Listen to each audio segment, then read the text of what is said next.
नमस्कार, स्वागत है आपका। मैं हूं आपके साथ पराग गुप्ता। आप देख रहे हैं प्रदेश का सबसे भरोसेमंद channel India news Uttar Pradesh Uttarakhand. बड़ी बहस में हम चर्चा करेंगे अयोध्या में सीएम योगी के चुनावी शंखनाद पर।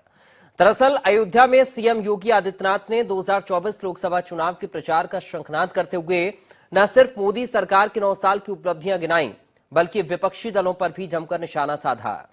सीएम योगी ने कहा कि पहले लोग अयोध्या का नाम लेने में संकोच करते थे। आज अयोध्या के विकास से कुछ लोग दुखी हैं। अब अयोध्या दुनिया की सबसे वैभवशाली नगरी है। अयोध्या को सबसे सुंदर नगरी बनाने का दावा करते हुए सीएम योगी ने कहा कि हमारी सरकार सबके लिए काम कर रही है। अयोध्या में तेजी से विकास हो रहा है। दुनिया अब अयोध्या की तरफ देख रही है। अयोध्या के महत्व का जिक्र करते हुए उन्होंने कहा कि जिन्हें अयोध्या में जन्म नहीं मिला वो कामना करते हैं कि अयोध्या में जन्म मिले। उन्होंने कहा कि पहले जो लोग अयोध्या का नाम लेने और यहां पर आने से कतराते थे, अब वो भी अयोध्या आकर मुग्ध हैं। अब अयोध्या त्रेता युग की याद दिला रही है। हमने यहां सूरजकुंड की तस्वीर बदल दी है। बहरहाल बड़ी बहस में सीएम योगी के चुनावी शंखनाद पर चर्चा करने से पहले हम आपको सुनवाते हैं कि सीएम योगी ने भरतकुंड पर आयोजित जनसभा को संबोधित करते हुए क्या कुछ कहा। मेडिकल कॉलेज ये नए भारत की नई तस्वीर प्रस्तुत करता है। इसलिए भाइयों बहनों, जब सरकार भेदभाव नहीं कर रही है तो विकास कराने वाली, लोक कल्याण के लिए समर्पित और विरासत का सम्मान करने वाली सरकार हमें लानी ही पड़ेगी। और वहां प्रधानमंत्री मोदी जी के नेतृत्व में वो सपना साकार हो रहा है। वो सपने को साकार होते हुए हम सब देख रहे हैं और इसलिए हम सब गौरवशाली, अपने आप को गौरवान्वित महसूस करते हैं कि हमने उस समय जन्म लिया। हमें उस समय उस कालखंड में कार्य करने का अवसर प्राप्त हुआ जब देश को प्रधानमंत्री मोदी जी का यशस्वी नेतृत्व मिल रहा है। हम काशी में काशी विश्वनाथ देख रहे हैं, धाम को देख रहे हैं और अयोध्या में रामलला के भव्य मंदिर के निर्माण कार्य के साथ साथ रामलला को अपने मंदिर में विराजमान होते हुए भी देखेंगे। मथुरा वृंदावन के सुंदरीकरण के कार्यक्रम को भी देख रहे हैं। प्रयागराज के कुंभ के भव्य और दिव्य कुंभ का भी आनंद ले रहे हैं। इन लोगों के द्वारा जो प्रयास और जो प्रस्ताव दिए जाते हैं, सरकार प्राथमिकता के आधार पर से आगे बढ़ने का कार्य कर रही है। अयोध्या के विकास के लिए, प्रदेश के विकास के लिए पैसा कहीं आड़े नहीं आने वाला है। पैसा प्रदेश का, एक एक पैसा प्रदेश के विकास में ही खर्च होगा। और आज उसी संकल्प के साथ हम यहां पर आए हैं। 9 वर्ष के यशस्वी कार्यकाल के लिए हर कार्यकर्ता घर घर जाकर के रथ जगाने का कार्य करे और 2024 में एक बार फिर से प्रधानमंत्री मोदी जी के नेतृत्व में दिल्ली में फिर से भारतीय जनता पार्टी की सरकार बने। और विश्वास व्यक्त करता हूं कि अगली बार जब आएंगे तो भरतकुंड सूरजकुंड की तरह जगमगाता हुआ दिखाई देगा। आप सबको मेरी शुभकामनाएं। एयरपोर्ट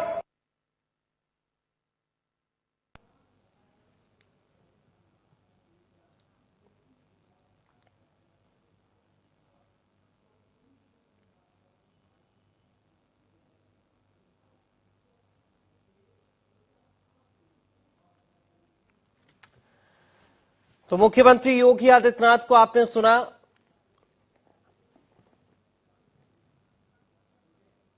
इस वक्त हमारे साथ कुछ खास मेहमान जुड़ गए हैं, सीधा आपका परिचय करा दें। भारतीय जनता पार्टी से प्रवक्ता संजीव मिश्रा इस वक्त हमारे साथ हैं। आपका स्वागत है संजीव जी।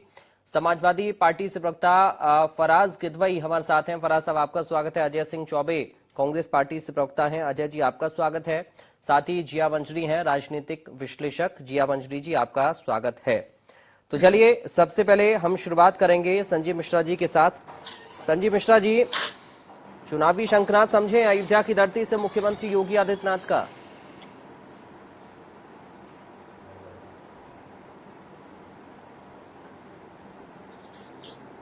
संजीव जी आपकी आवाज नहीं आ रही, अनम्यूट करिए आप।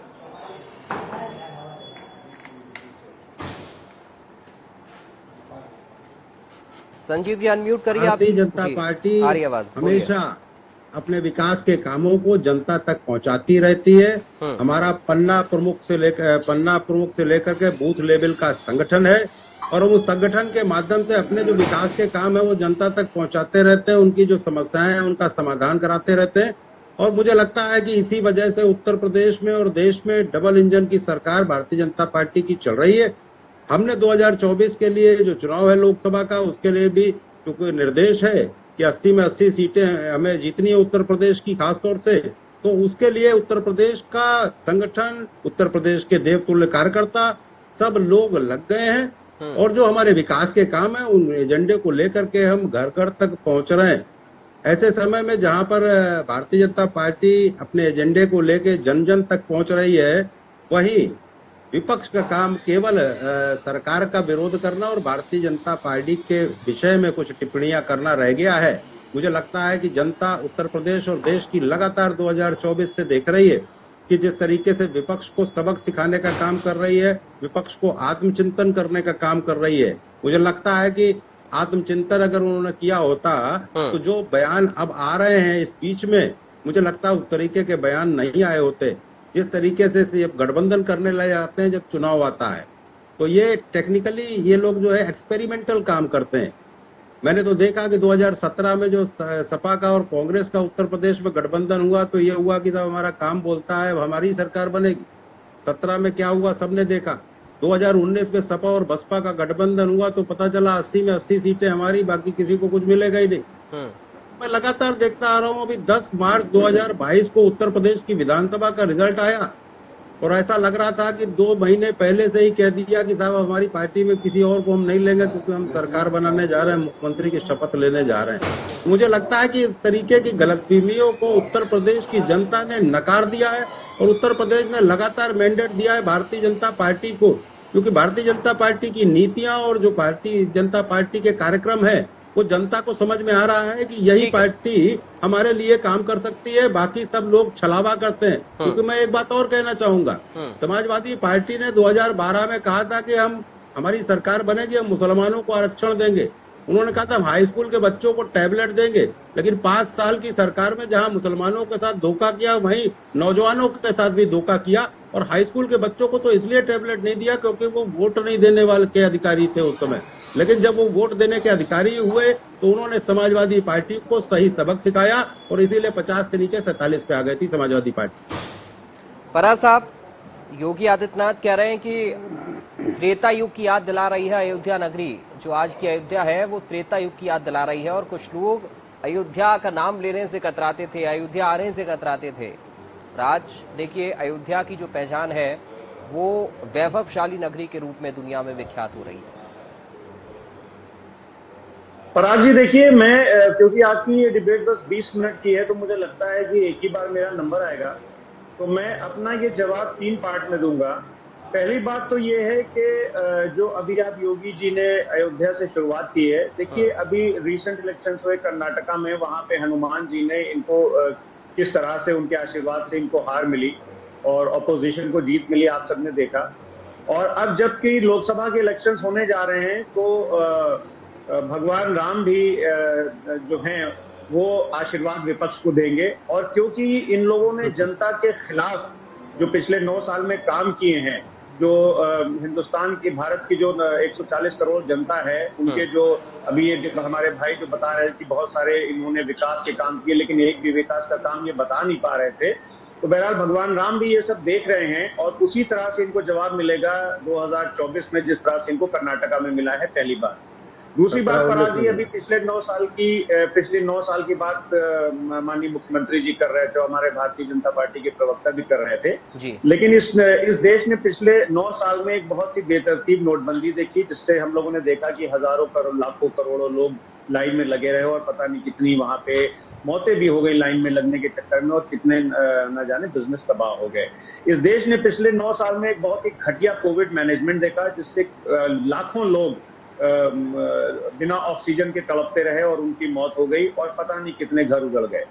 पराग जी, इस देश ने पिछले 9 सालों में 2 बहुत ही अनऑर्गेनाइज्ड लॉकडाउन देखे, जिसकी वजह से आपने देखा होगा कि किस तरह से हमारी इकोनॉमी चौपट हुई और किस तरह से हमारे जो इंडिया के 140 करोड़ जनता है उनका क्या हाल हुआ, ये दुनिया ने देखा।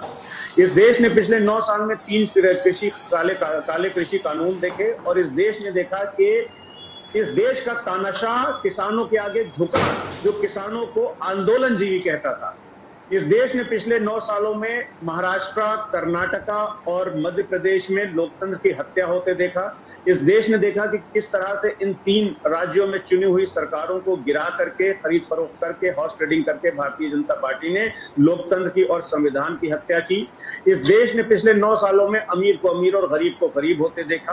और आज इसी तरह से बहुत लंबी लिस्ट है, बहुत लंबी लिस्ट है, मैं ज्यादा नहीं गिनाऊंगा। दूसरी बात यह है कि मैं आपसे एक बात कहना चाहूंगा कि अभी हमारे भाई बोल रहे थे बहुत ज्यादा विकास की बात, डेवलपमेंट की बात, समाजवादी पार्टी को ये कह रहे थे, कांग्रेस को ये कह रहे थे, लेकिन आरएसएस जो इनकी जो पेरेंट ऑर्गेनाइजेशन, अरे बताइए ना, मुसलमानों को आरक्षण क्यों नहीं दिया? संजीव जी आप देंगे संजीव जी आऊंगा प्लीज, पहले राउंड में इंटरप्ट नहीं सर, आप देंगे, पहला राउंड कंप्लीट हो जाए उसके बाद में आपके पास आऊंगा, आप जवाब दीजिएगा। संजीव जी प्लीज थोड़ा सा देने के लिए कहा था आपने, मुसलमानों को। चलिए आगे बढ़ रहा हूँ, मैं अजय सिंह चौबे जी के पास अब जा रहा हूँ। ठीक है, अजय जी के पास जा रहा हूँ, लौटकर आप लोगों के पास में आऊंगा। अजय जी, वही सवाल आपसे भी मेरा जो योगी आदित्यनाथ ने कहा, उन्होंने कहा कि विपक्ष ने अयोध्या पर ध्यान नहीं दिया और आज अयोध्या जगमगा रही है।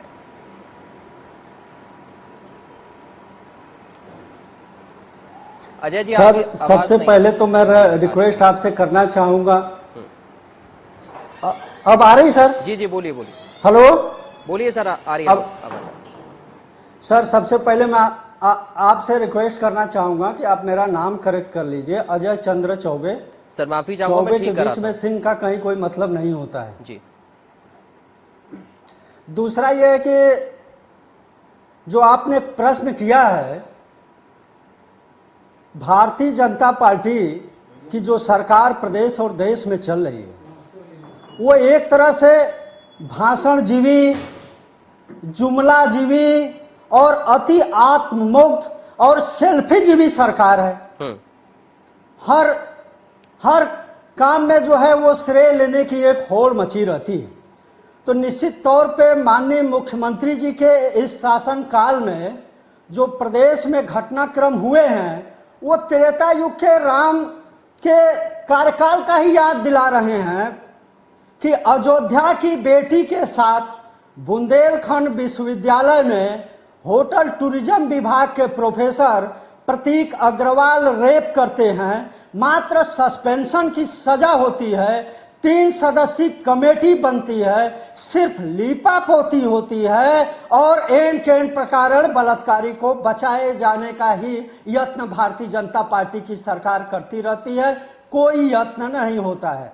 दूसरा, अयोध्या के ही बगल के एक माननीय सांसद जी हैं, अब पूरे हिंदुस्तान में यह हो रहा है कि बेटी बचाओ बेटी पढ़ाओ, लेकिन भारतीय जनता पार्टी के सांसद फैजाबाद, उनके विधायक उन्नाव, उनके पूर्व गृह मंत्री रहे हैं, उनकी भी चर्चा कर लीजिएगा।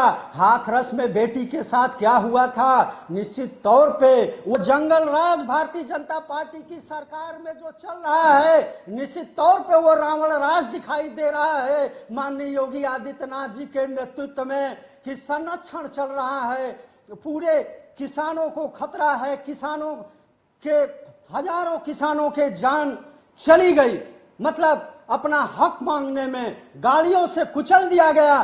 फिर भी माननीय योगी आदित्यनाथ जी, आप बताइए, अगर आप भगवान राम के आदर्शों का अनुसरण कर लिए होते तो ये बात किसी से कहने की जरूरत नहीं पड़ती। आप अपने आप को छत्री बताते हैं, लेकिन भगवान राम ने भगवान परशुराम के आगे अपना तीर धनुष नीचे रख दिया था, कहा था ब्राह्मण देवता होता है। लेकिन माननीय योगी आदित्यनाथ जी, आपके सरकार में तो ब्राह्मणों पे जो आप कहर बन के टूटे हैं, गौ माता जो असुरक्षित हैं, बेटियां असुरक्षित हैं, ब्राह्मणों का तो आप कत्लेआम कराते जा रहे हैं, घर गिराते जा रहे हैं, और कौन से भगवान राम की बात करते हैं। पहले उनके आदर्शों पे चलना सीख लीजिए, पहले नारी को सम्मान देना सिखा दीजिए अपने सांसदों और विधायकों को, फिर राम राज्य की बातें करिए, जनता को गुमराह मत करिए। ठीक है जिया मंजरी जी, आपने तीनों को सुन भी लिया होगा, मुख्यमंत्री के अयोध्या पहुंचने को भी आपने देखा। रिएक्शन एक तरफ, ये समाजवादी पार्टी के नेता बार बार इस बात को कहते हैं, या फिर बाकी विपक्षी दलों के नेता भी कहते हैं कि मुस्लिमों को टारगेट बीजेपी कर रही है, लेकिन यहाँ पर अजय जी जिस बात को कह रहे हैं वो तो एकदम उलट नजर आती है। वो कह रहे हैं कि ब्राह्मणों को टारगेट किया जा रहा है, गौ माता सुरक्षित नहीं है, जिनको सुरक्षा देने की बात बीजेपी करती है, ये उल्टा आरोप लगा रहे हैं। कैसे आप देख रही हैं? हाँ, सर्वप्रथम मैं बोलूंगी बहुत अच्छी स्पीच थी और काफी दमखम से स्पीच लिख करके लाए थे। बट देखिए बात ऐसी है कि हम मुद्दे पे आते हैं। अजय जी आऊंगा, अब मैं आऊंगा, लौट के आऊंगा, थोड़ा सा आप सुन मैं लीजिए। बड़े शिष्टाचार के साथ में डिबेट करती हूँ और आशा करती हूँ आप सभी से कि उस शिष्टाचार को आप फॉलो करें, बीच में ना आए। दूसरी बात, अब मैं ये बात करती हूँ कि देखिए ऐसा है कि हम वापस आते हैं इस बात पे कि अयोध्या मंदिर, विपक्ष और पक्ष, मैं एक एनालिस्ट हूं, मैं पक्ष और विपक्ष करके ही बात रखती हूँ जी। और जिस प्रकार विपक्षियों ने इस सरकार की राम मंदिर को तिरस्कृत किया, राम के होने पर ही चैलेंज किया, आज राम मंदिर बन रहा है। एक आस्था का पूरे विश्व का बहुत बड़ा केंद्र है। ये हमारी ऐतिहासिक उपलब्धि है, इसको सबको मानना चाहिए। इसको ना मानने का तो साहस किसी को भी नहीं करना चाहिए, क्योंकि देखिए ऐसा है कि अब अभी बात हो रही थी जब कृष्ण जन्मभूमि की, तब भी बोला जा रहा था कि आप बोलते हैं यहाँ खोद दीजिए, वहां खोद दीजिए। उस डिबेट में भी मैं थी। तो आप समझिए कि आपको पहले राम पे कष्ट था, अब आपको कृष्ण जन्मभूमि पे कष्ट है। जब काशी विश्वनाथ की बात होती है तब आपको कष्ट होता है। आप ये बताएं, ये ब्राह्मण की जो बात कर रहे हैं, ब्राह्मणवादी अगर आप हैं व्यक्ति, suppose I am taking it that ways, तो आप ये बताएं कि मंदिर में जो व्यक्ति पूजा करता है वो कौन है? वो ब्राह्मण को धनोपार्जन कहाँ से होता है? उसके लिए आप जो मंदिर निर्माण हो रहे हैं, जो नवीनीकरण हो रहा है, उसका आप विरोध कर रहे हैं। तो आप कहते हैं, आप मुझे लगता है घोर ब्राह्मणवादी हैं जो इस प्रकार के नवीनीकरण के आप खिलाफ बात कर रहे हैं। और दूसरी बात, अब मैं आती हूँ महिलाओं के ऊपर कि महिलाएं जिस प्रकार देखिए इस समय सुरक्षित हैं, वो मुझे लगता है पहले सपा की गवर्नमेंट में तो नहीं थी, क्योंकि किस प्रकार से लड़के तमंचे लेकर के घूमते थे यूपी में, आपने और हमने सबने देखा है। अब आते हैं कि इस देश ने अनऑर्गेनाइज्ड लॉकडाउन देखा है। अनऑर्गेनाइज्ड लॉकडाउन तो सबने देखा था, पूरे विश्व ने देखा था। कोरोना किसी को बता के, संदेश दे के, चिट्ठी देकर के तो आया नहीं था। तीसरी बात हम करते हैं कि आपका कहना है कि यहाँ पे विकास नहीं हुआ उत्तर प्रदेश में, तो आप बताएं क्या जनता मूर्ख है? यदि जनता किसी को वोट दे रही है, वो दोबारा मुख्यमंत्री बना रही है, तो वो मूर्ख जनता तो नहीं है, ऐसा तो नहीं है। अब आते हैं कोरोना पे। तो कोरोना पे जब वैक्सीन की बात आई थी तो कितने लोगों ने कहा था कि नहीं, हमारी सरकार आएगी तब हम वैक्सीन लगाएंगे, हम इस सरकार की वैक्सीन तो नहीं लगाएंगे। मैं पूछती हूँ, किसी सरकार की कोई वैक्सीन होती है क्या? किसी सरकार का कोई इलाज होता है क्या? इलाज जो होता है वो एडमिनिस्ट्रेशन द्वारा होता है। जो वैक्सीन बनती है वो साइंटिस्ट द्वारा बनती है। ये इस प्रकार के जो जुमले आए वो जनता को भ्रमित करने के लिए आए। तो मुझे लगता है कि देखिए इस बात को मानना चाहिए कि जो नए डेवलपमेंट्स हो रहे हैं जो रिलीजियस प्लेसेस के, उससे डेफिनेटली टूरिज्म बढ़ेगा, उससे एम्प्लॉयमेंट बढ़ेगा। और अच्छी चीज अगर हो रही है तो उसको प्रशंसा करिए, और यदि आपको लग रहा है कहीं कमी है तो अच्छे विपक्ष की तरह आप उसको उठाइए, क्योंकि यही आपका काम है। जी ठीक है। संजीव जी बस संक्षेप में रिएक्शन मैं चाहूंगा, आप जो जवाब देना चाह रहे थे रखिए अपनी बात। देखिए, मैंने शुरू में ही ये बात कही है कि भारतीय जनता पार्टी अपने विकास के कामों को लेकर के जनता के बीच में जा रही है, जबकि विपक्ष का काम केवल आलोचना करना रह गया है।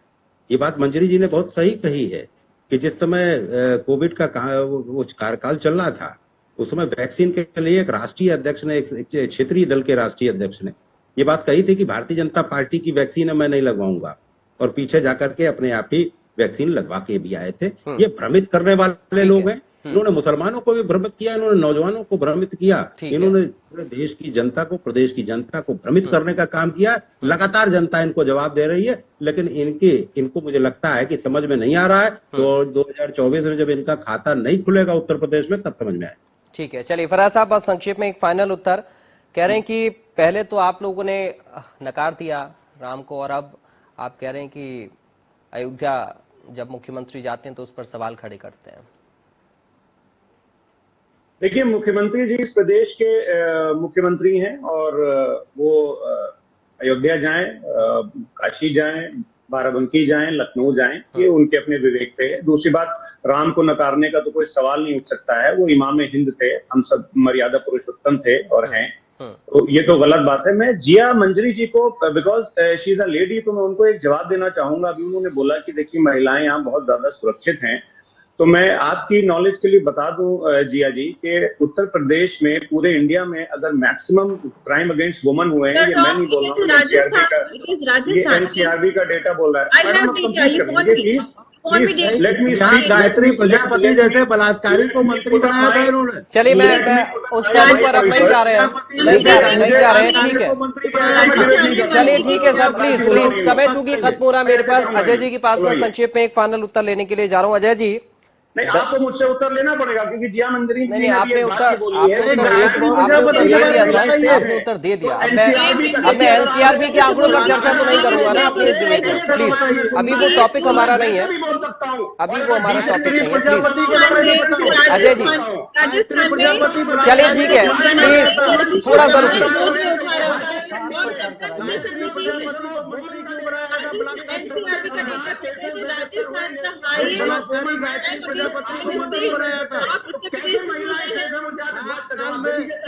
ठीक है सर, प्लीज देखिए, अब समय नहीं है, आप लोग सब एक साथ बोलेंगे तो चर्चा नहीं हो पाएगी। प्लीज थोड़ा सा शांत हो जाइए, थोड़ा शांत हो जाइए सभी लोग, ठीक है। मैं वही बता रहा हूँ कि एनसीआरबी का data, NCRB says about Rajasthan, NCRB says about Rajasthan, not Uttar Pradesh. चलिए, आज समय हमें इतनी इजाजत दे रहा है। बहुत शुक्रिया आप सभी खास मेहमानों का चर्चा में शामिल होने के लिए। बहुत शुक्रिया आप चारों खास मेहमानों का आज की चर्चा का हिस्सा बनने के लिए। फिलहाल अभी के लिए हमारे साथ इस खास प्रोग्राम में इतना ही।